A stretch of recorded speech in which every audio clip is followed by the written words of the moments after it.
Je suis tellement heureuse de participer à cette grande activité de certification de nos chers enfants. Ce qui me fait vraiment la joie, c'est que même la Bible fait mention de ces enfants. Parce qu'à la période de Jésus, il y avait certaines catégories de personnes qui voulaient pousser les enfants.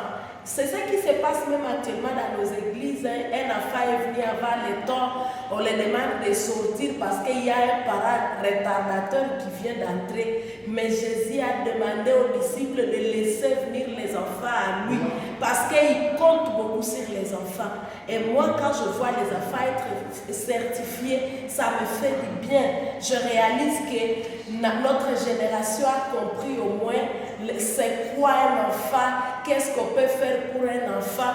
Et lorsque Proverbe 22:6 nous demande d'enseigner aux enfants la voie qu'ils doivent suivre, et quand ils seront grands, ils ne s'en détourneront jamais. Pourquoi? Parce que de les bas âges, on a encore le temps d'apprendre, on a le temps d'expérimenter et même d'appliquer toutes les notions apprises. Étant adulte, on apprend, il y a des formations des évangélistes. Curieusement, quelques temps après, toute l'équipe est dispersée. Mais avec ces enfants-là, nous comptons avoir l'explosion de notre Église. Nous comptons avoir l'explosion de l'Évangile dans notre contrée. Et cela m'a fait vraiment du bien. Et pendant cette activité, j'aimerais juste encourager les parents en disant que chers parents, les enfants ne sont pas des anges. Ils ont des défauts, mais ils viennent en Christ. C'est Christ qui va les modeler petit à petit. C'est tout un processus. Même si ton enfant a un certificat, il a déjà un bagage, il peut arriver qu'il glisse un peu, soit là pour le soutenir, soit là pour l'encourager et le fortifier. Cela aidera l'enfant dans son ministère. Mais aussi les parents sont les premiers partenaires de prière. Lorsque ton enfant est certifié, c'est à toi de prier pour cet enfant jour et nuit. C'est à toi de demander comment évolue l'évangélisation. Quels sont les défis auxquels tu es en train de faire face?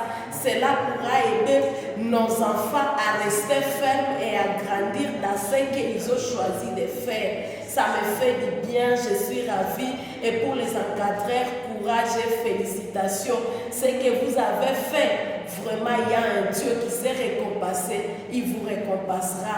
Merci beaucoup à tout le monde et à tous ceux qui nous suivent. Les enfants sont pour nous une priorité des priorités. Nous devons investir en eux pour ne pas un jour être déçus. Nos églises ont besoin des enfants. Mais aussi les enfants naissent avec toute leur potentialité. On peut avoir un bébé, mais il est prophète. On peut avoir un bébé, il est un enseignant de la parole. C'est ce que même Dieu a dit à Jérémie lorsqu'il appelait Jérémie. Jérémie a dit non, moi je suis un enfant et là je ne sais pas parler. Mais Dieu a dit je t'ai appelé dès le sein de ta mère. Pour dire que nos enfants ont des potentialités, nous devons les encadrer, nous devons les former pour qu'en grandissant, qu'ils soient en mesure d'exposer ce que Dieu a investi en eux. Que Dieu vous bénisse.